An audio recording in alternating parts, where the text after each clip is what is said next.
Right break news చూస్తున్న ముంబై మహానగరాన్ని భారీ వర్షాలు ముంచెత్తుతున్నాయి. రోడ్లన్నీ జలమయం కాగా రైల్వే ట్రాక్లపైన నీళ్లు నిలిచిపోయాయి.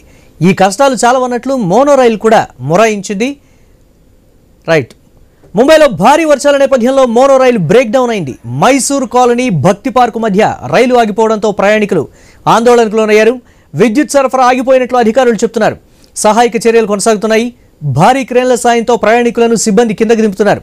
వర్షంలోనే రెస్క్యూ ఆపరేషన్ కొనసాగుతోంది. ఇక మోనో రైలును సమీపంలోని స్టేషన్కు తీసుకువెళ్లి ప్రయాణికుల్ని దించాలని తొలుత భావించారు, కానీ కుదరలేదు. ఆ మోనో రైల్ ఇంచు కూడా కదలలేదు. దీంతో తప్పనిసరి పరిస్థితుల్లో ప్రయాణికుల్ని అది ఆగిన చోటే కిందకు దించాల్సి వస్తోంది. ఒకవైపు వాన పడుతున్నా ముంబై పోలీసులు జాగ్రత్తగా ఒక్కొక్కరిని కిందకు తీసుకొస్తున్నారు. లైవ్ విజువల్స్లో కూడా మనం ఎక్స్క్లూజివ్గా చూస్తున్నాం. అధికారులు మోనో రైల్లో ఉన్నటువంటి ప్రయాణికులను ఒక్కొక్కరిగా నిదానంగా కిందకు దించుతున్నటువంటి పరిస్థితి ఉంది. భారీ వర్షంలోనే ఈ రెస్క్యూ ఆపరేషన్ కూడా కొనసాగుతోంది. ప్రయాణికులను క్రేన్ల సాయంతో కిందకు దించుతున్నటువంటి లైవ్ విజువల్ని ఎక్స్క్లూజివ్గా ఐజీ స్క్రీన్ మీద చూస్తున్నాం.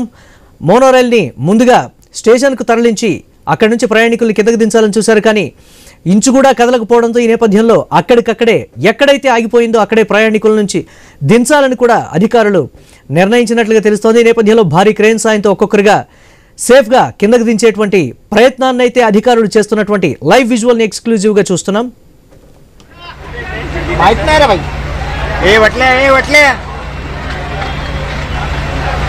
अरे घरी जाताना मला फोन कर. गाडी भेटली मला. మోనో రైల్ మొరాయించిన సమయంలో ట్రైన్లో 200 మంది ప్రయాణికులు ఉన్నట్లు చెప్తున్నారు. అందులోని వారు ముంబై కార్పొరేషన్ ఎమర్జెన్సీ నెంబర్కు ఫోన్ చేసి తమకు సమాచారం ఇచ్చారు. ఈ నేపథ్యంలో దీంతో అధికార యంత్రాంగం రంగంలోకి దిగింది.